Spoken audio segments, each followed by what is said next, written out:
Buenos días, Virgilio, ¿me escucha? Muy buenos días, Nelson. Qué ¿Cómo gusto. está? ¿Cómo está, Virgilio? Gracias por aceptar la invitación para hablar sobre lo que pasa en el país, lo que viene ahora y principalmente, pues, qué va a ocurrir con las propuestas que ahora se escucha particularmente sobre la nueva constitución. Y creo que por ahí podríamos empezar. ¿Necesitamos una constitución, Virgilio? ¿Sí o no? Nuevamente, muy buenos días. Un gusto poder conversar con usted, Nelson.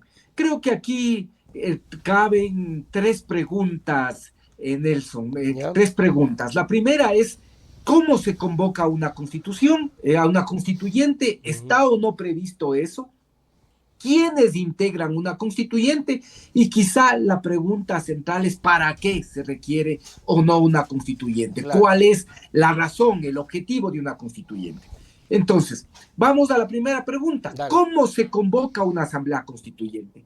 Y eso está previsto en la Constitución de la República, está establecido expresamente en la Constitución de la República. El artículo 444 ¿Ya? dice, ¿sí? La Asamblea Constituyente solo podrá ser convocada a través de consulta popular. Es decir, para que pueda existir una asamblea constituyente, tiene que haber una consulta De popular, que le ley. consultan al pueblo si quiere o no que exista asamblea constituyente. ¿Y Ya. por qué se puede presentar este caso? Porque quieren realizar un cambio tan profundo que no se puede hacer a través de los otros mecanismos que están previstos Ok. en el propio ordenamiento jurídico, como son la enmienda y la reforma. Es decir, si nos atenemos a lo que dice el artículo 441 de la enmienda, los cambios que se quisieran hacer tendrían que alterar la estructura fundamental de la Constitución, tendrían que alterar el carácter y los elementos constitutivos del Estado, tendrían que modificar derechos, es decir, Ya. tendrían que poder modificar, cambiar, negar, sustituir, reemplazar, restringir derechos, ¿sí? O al mismo tiempo modificar el procedimiento de la reforma a la Ok. Constitución. Es decir, cuando se habla de constituyente, se está diciendo que los cambios que se quieren introducir en la norma constitucional son tan profundos que esos cambios no se pueden hacer ni por la vía de la enmienda, ni tampoco por la vía de la reforma, porque también podrían modificar la Constitución reformando.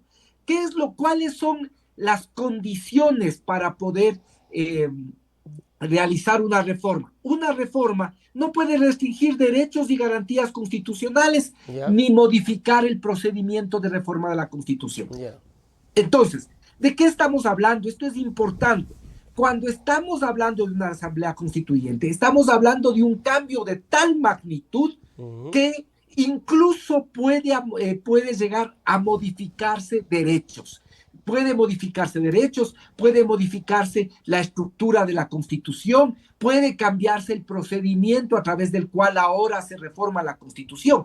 Estamos hablando de un cambio de gran envergadura que no puede hacerse a través de los otros mecanismos que son la enmienda o que son la reforma constitucional. Entonces, Claro. primera cosa, esos cambios, porque son de esa magnitud, tienen que hacerse a través de una consulta popular. Ya. Entonces, la pregunta es, ¿el pueblo en este momento quiere una nueva consulta popular Claro, imagínese.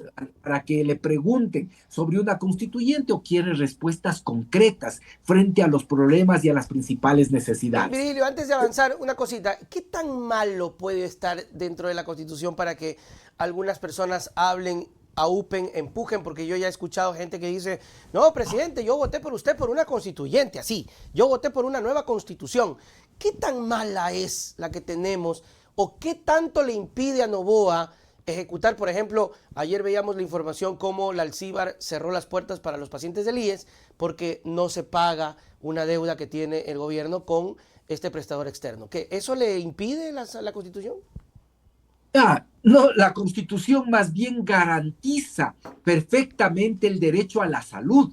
Lo que ha habido es incapacidad, incluso yo diría en todo lo que tiene que ver el marco de derechos, Esta constitución es un horizonte, esta constitución es una guía. Si no se ha podido llevar adelante la aplicación de un neoliberalismo a ultranza, por ejemplo, que traslade el costo de derechos como la educación y la salud, si no se ha podido privatizar incluso lo que tiene que ver con el tema de educación y salud, es precisamente por esta constitución que garantiza derechos.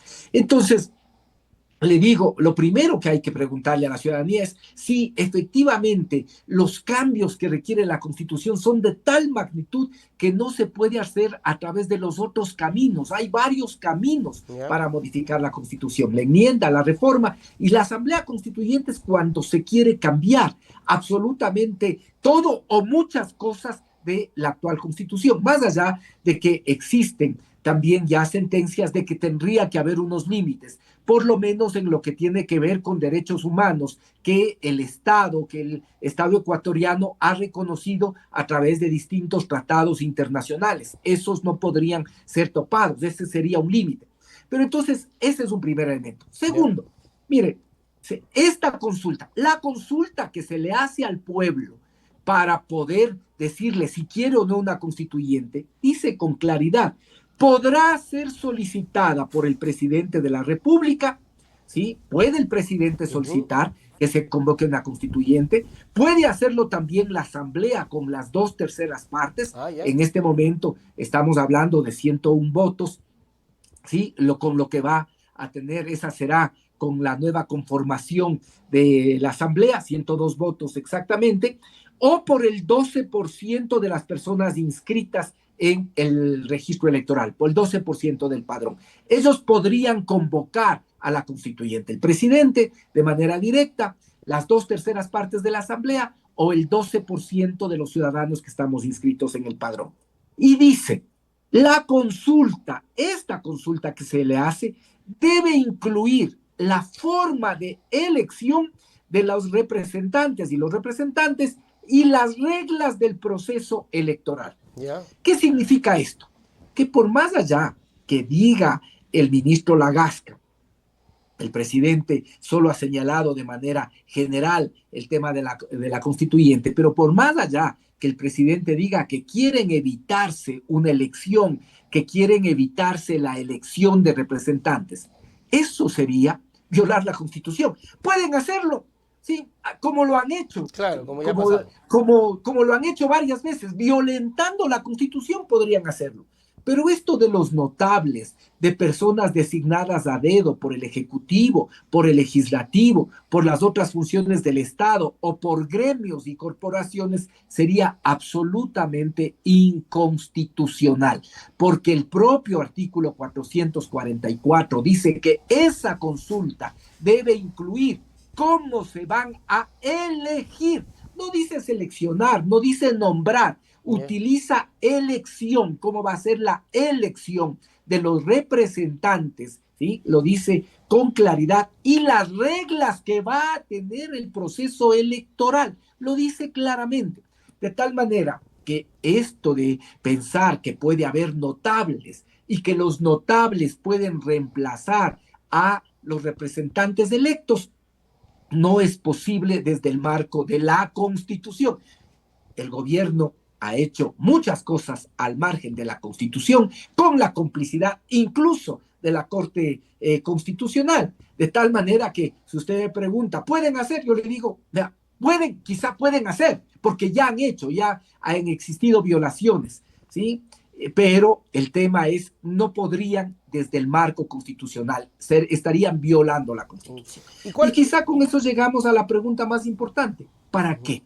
Claro, ¿Por qué? ¿Por qué? ¿Por qué la constituyente? Exacto, ¿cuál es la necesidad de la constituyente? Decían que esta constituyente era un traje hecho a la medida de Rafael Correa. Ya la historia ha demostrado que no es cierto, porque con esta constitución gobernó Lenín Moreno, claro. Con esta constitución gobernó Guillermo Lasso, y además Guillermo Lasso utilizó esta constitución para, cuando él creía que iba a ser destituido por la Asamblea Nacional, incluso utilizó el mecanismo de la muerte cruzada, que también señalaban que era una forma que tenía Correa para de esa manera controlar todos los poderes. No, Guillermo Lasso utilizó el tema de la muerte cruzada y el presidente Daniel Noboa fue beneficiario precisamente de esa muerte cruzada y también ha tenido durante este año y medio esta Es misma curioso, ¿no? constitución. Porque se benefició, es cierto.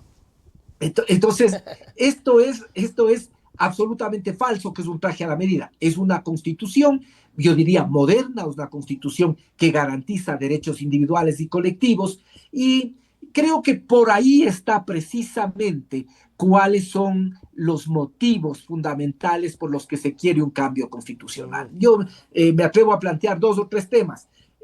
¿Cuál ha sido una vieja aspiración de las élites empresariales y de las élites económicas en este país? Por ejemplo, la rebaja de salarios. ¿Sí? Han intentado a través de consulta popular el trabajo por horas, lo que en la práctica implicaba menos derechos, implicaba bajar los salarios. ¿Sí? Ahora quizá este es uno de los temas por los cuales estarían motivados para la convocatoria a una constituyente. De igual manera, lo que tiene que ver con derechos individuales y colectivos también, ¿sí? Sobre todo derechos colectivos, derechos que están contemplados en la Constitución como los derechos de la naturaleza.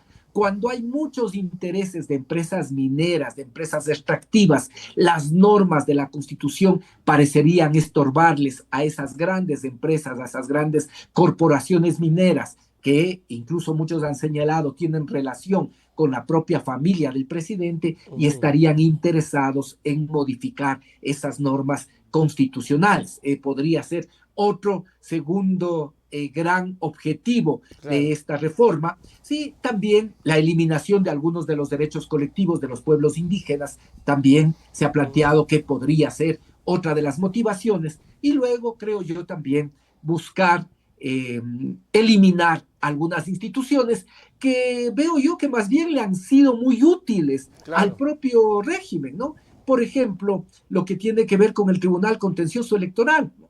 El Tribunal Contencioso Electoral no es que fue un invento, yo fui constituyente en el 2007-2008, no es que fue un invento, no es que solo aquí hay Tribunal Contencioso Electoral, en una gran cantidad de países, y lo razonable es que se divida la parte administrativa del proceso electoral y la parte contenciosa, ¿sí? ¿Qué es lo que pasa? Que aquí tenemos un tribunal contencioso electoral con jueces ilegítimos, con jueces prorrogados, con jueces que en este momento no están cumpliendo a cabalidad, desde mi punto de vista, lo que les manda la Constitución y la ley, si no están cumpliendo y obedeciendo consignas políticas, como se ha podido evidenciar en estos últimos meses. Esa es la verdad.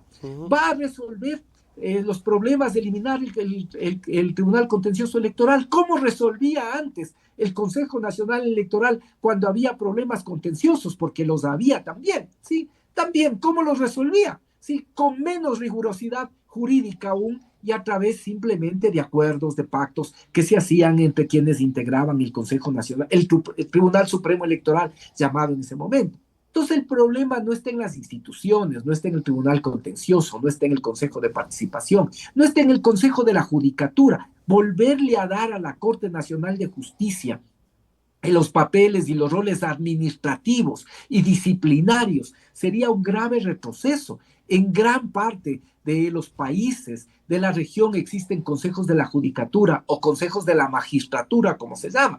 No está ahí, la calentura no está en la sábana, no está en las instituciones, están en las personas que conforman esas instituciones y quizás sí en darles mayores garantías para la autonomía y que esas instituciones no se conviertan en comisarías del poder de turno. Eso es lo central, eso es lo fundamental. Pero al parecer estos también son cambios que se quieren hacer y al mismo tiempo permitir, por ejemplo, el tema de bases extranjeras, permitir que pueda haber una inversión sin que se cuide lo que tiene que ver con regulaciones ambientales, sociales o laborales, ¿no? Cosas de esta naturaleza es lo que uno puede intuir que quieren. Para eso quieren una constitución y quisieran hacerlo incluso convocando a una constituyente que violenta el procedimiento que está establecido en la propia norma constitucional vigente. Como usted decía, Virgilio, tal vez si ellos van a hacer lo que les da la gana. Ahora,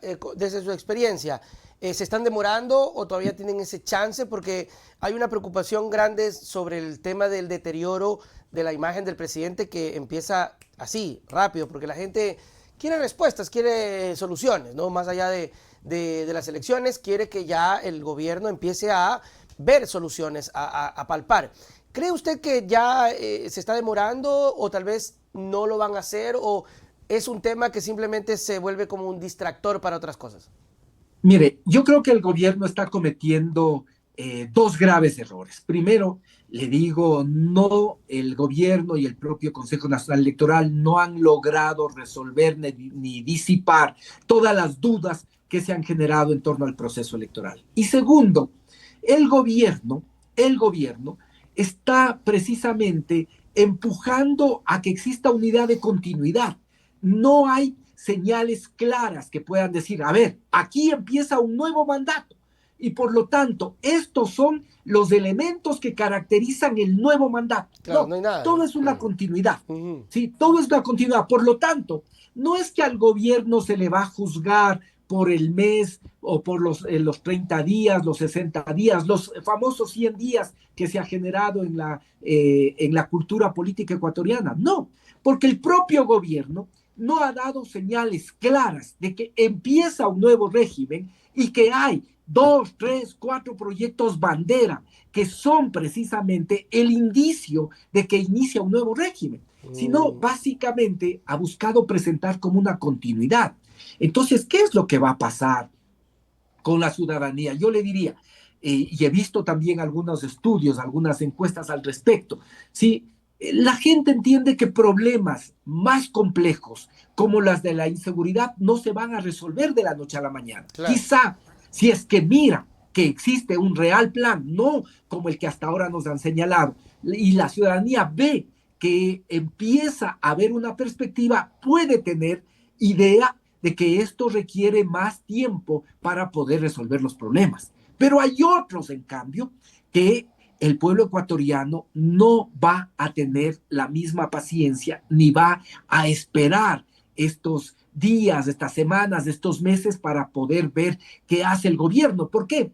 Porque la expectativa ya está en lo que pueda realizar ahora. Estoy hablando del tema económico, estoy hablando del tema empleo, estoy hablando del tema inversiones, estoy hablando del tema de salud, de abastecimiento en los hospitales, de atención efectiva en los hospitales, estoy hablando de la seguridad social, estoy hablando de instituciones educativas y que se pueda empezar a ver también medidas concretas más allá de declaraciones demagógicas respecto de los temas de seguridad. En estos temas, sobre todo en los que tienen que ver con la economía y con el tema social, creo que la gente va a tener menos tiempo, menos paciencia para poder empezar a reclamar resultados al gobierno nacional. Claro que sí, claro que sí. Virgilio, y desde el punto de vista ahora legislativo, ¿cuál crees tú que pueda ser esta correlación de fuerzas en un futuro que ya, pues ya creo que la próxima semana tiene que sesionarse, ya tiene que elegirse la presidenta de la Asamblea, se habla de que una de las opcionadas sería la mamá del presidente de la República, que van por ahí. ¿Cuál crees tú que sería a ver, para ponerlo mejor en contexto, ¿cuál crees tú que debería ser la postura en este caso de la única fuerza opositora que va a ser, creo que la RC, en respecto al gobierno de Noboa? ¿Tendrá que ser sutil? ¿Tendrá que ser nuevamente como sí, vamos a apoyar? ¿O tendrá que ser una postura ya más firme? Porque le digo la verdad, Virgilio, la RC haga o no haga, siempre va a ser la culpable para ellos, ¿no? Bueno, creo que ahora se está acabando ya ese ciclo. Ahora claramente la responsabilidad va a estar en el mandatario que ha sido reelecto para estos próximos 4 años. Mire, aquí yo creo que aquí la responsabilidad va más allá de la Revolución Ciudadana. Y creo que se trata de un tema de principios democráticos. La Revolución Ciudadana tenía 67 votos, ahora tiene 66 votos. 66 votos. De tal manera que la Revolución Ciudadana por sí misma no puede tener la mayoría. Se requiere ahora 77 para poder tener la mayoría Wow. en la Asamblea Nacional. La Revolución Ciudadana por sí misma no alcanza a esos 77 votos. Yeah. Entonces, la pregunta está, ¿qué va a pasar con los otros sectores políticos? Pachacuti va a asumir y a entender que en este momento el tema y la trascendencia va más allá de una negociación para el tema legislativo. No, la trascendencia es absolutamente distinta. Es necesario establecer un contrapoder democrático, un contrapeso democrático, que es una regla básica de la Así es, en República. todos lados, ¿no? Y entonces es fundamental que pueda haber primero un tema de concepto. Más allá de los acuerdos legislativos, tiene que haber un tema de concepto. Hay la comprensión de que se requiere un contrapeso democrático, ¿sí?, para poder fortalecer en este momento la democracia ecuatoriana. ¿Qué va a hacer el Partido Social Cristiano? ¿Sí? Entiendo que hay algunos legisladores que ya estuvieron en la campaña con el gobierno, ¿no? Entiendo el caso es el del legislador de Esmeraldas. Pero ¿qué van a hacer el resto? Van a hacer lo mismo que hicieron con el presidente Guillermo Lasso y que hicieron con el presidente Daniel Noboa en un inicio y después intentaron desmarcarse, Claro, o típico. van a entender que es necesario establecer un contrapeso democrático, más aún si la persona a la que está proponiendo el gobierno es la mamá del presidente de la República. Claro. ¿No? Yo creo que este es un error, pero un error muy grande, ¿no?, que está cometiendo el gobierno. Esto incluso hasta en las monarquías se ve mal. Claro. Hasta en las monarquías ya hay mucha gente que reacciona. No se diga en una república, contradice los principios democráticos y siempre es adecuado que puede existir el balance, un balance en función del pueblo ecuatoriano. ¿Qué proceso de control político va a realizar la mamá si tiene que fiscalizar las acciones del hijo? Claro, no va a ¿Qué poder. proceso de control político va a poder desarrollar de los ministros de Estado cuando lo que se está evaluando es precisamente las funciones que puede tener el hijo como el primer mandatario y por lo tanto responsable de la acción política de los ministros? ¿Sí? Realmente esto no ayuda en un proceso democrático, de tal forma que no creo yo que solo hay responsabilidad de Revolución Ciudadana. Aquí hay que mirar cuál es, en primer lugar, el tema de concepto, ¿sí? ¿Qué es lo que piensa Pachacuti? No se trata solo de quién tiene la mejor negociación, porque si vamos por ahí, obviamente que el gobierno tiene mejores oportunidades, Claro, puede negociar. evidentemente que el gobierno tiene mejores oportunidades, puede ofrecer, como entiendo, me han dicho, por ejemplo, la circunscripción territorial amazónica, gobernaciones, direcciones, ¿no? Es decir, tiene el aparato del Estado para ofrecer. Entonces, es un tema mucho más allá. Oportunidades puede tener, más oportunidades del gobierno. ¿Por qué? Porque al igual que lo hizo en la campaña, utiliza el aparato del Estado para negociar. Pero, le digo, más allá de eso, hay un tema de concepto. Pachacuti, como tal, Pachacuti es responsable de sus 9 legisladores, de la misma manera que nosotros éramos responsables de los 67, se nos fue una persona, tenemos evidentemente responsabilidad sobre eso, pero tenemos ahora 66 legisladores. Sobre eso respondemos. Pachacuti puede responder sobre sus 9 legisladores. Claro. El Partido Social Cristiano va a asumir una responsabilidad democrática de entender que esto va más allá de cómo se organiza la función legislativa y básicamente contribuye para poder tener un contrapeso democrático que ayude precisamente a que las promesas que se le hicieron al pueblo ecuatoriano puedan ser cumplidas.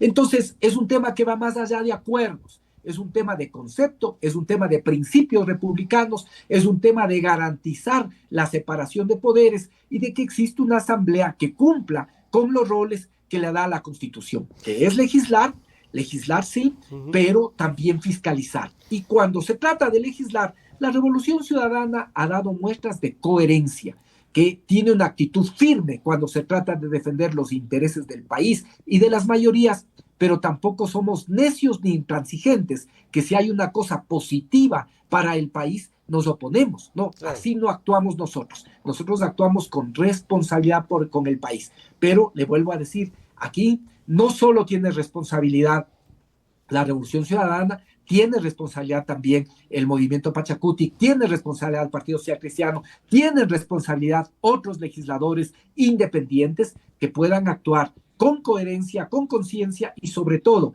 mirando que es bueno para la democracia que exista un contrapeso democrático. Así es, así debería ser. Gracias, Virgilio, por su tiempo y por acompañarnos en esta mañana para hablar sobre temas importantes. Nos vemos. Hasta Siempre la es un próxima. gusto, Nelson. Chao, chao. Y no te olvides que tenemos nuevo TikTok. Tenemos que llegar a 10,000 seguidores. Si estás viendo esto en Facebook o en Instagram, escanea el código o síguenos también en @NelsonNoticias85. Ahí te esperamos.